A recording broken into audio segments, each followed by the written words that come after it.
দেশে পানি সম্পদ ব্যবস্থাপনায় কাজ করতে আগ্রহ প্রকাশ করেছে চীন। একই সঙ্গে বহুল আলোচিত তিস্তা প্রকল্প নিয়েও কাজ করতে ইতিবাচক সাড়া দিয়েছে দেশটি। প্রধান উপদেষ্টার high representative doctor Khalilur Rahman এসব কথা জানিয়েছেন। বাংলাদেশকে $2.1 বিলিয়ন অর্থ সহায়তা দেবে চীন, যার $1 বিলিয়ন সরাসরি বিনিয়োগ খাতে আসবে।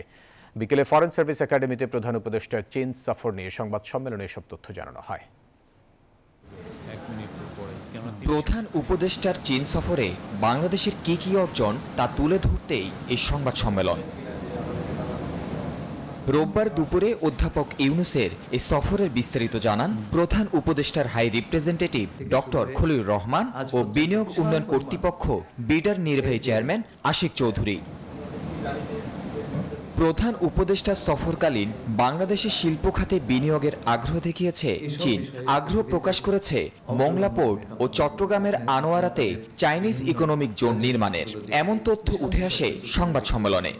আগামী দিনগুলোতে আমাদের যুব সম্প্রদায়ের যে কর্মসংস্থান তার অনেকটাই নির্ভর করবে আমাদের শিল্পায়নের গতির উপরে।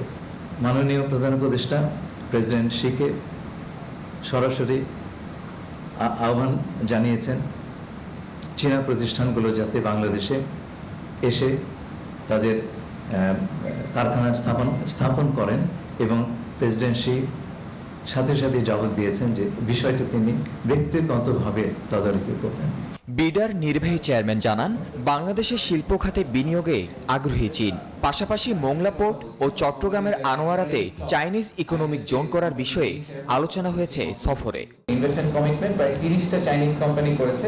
30টা চাইনিজ কোম্পানি করেছে মূলত আমাদের যে আনোয়ারাতে একটা Chinese economic and industrial zone নিয়ে আমরা কাজ করছি, সেটার উপর বেসিস করে।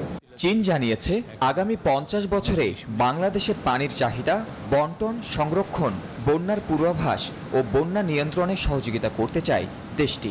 কি ধরনের রিফর্ম ইনভেস্টমেন্ট ক্লাইমেট নিয়ে করছি, যদি বিনিয়োগে যাতে সুবিধা হয় ওনাদের বাংলাদেশে আসে ল্যান্ড করার জন্য। যাতে প্রধান উপদেষ্টার high representative doctor Khalilur Rahman জানান সফরে গুরুত্ব পেয়েছে রোহিঙ্গাদের নিরাপদে নিজ দেশে ফিরিয়ে নিতে বৈশ্বিক জনমত তৈরিরও। রোহিঙ্গার বিষয়ে আমরা সেই প্রধান উপদেষ্টা বিষয়টি তুলেছেন। তাহমিদ আমিন, নিউজ 24, ঢাকা।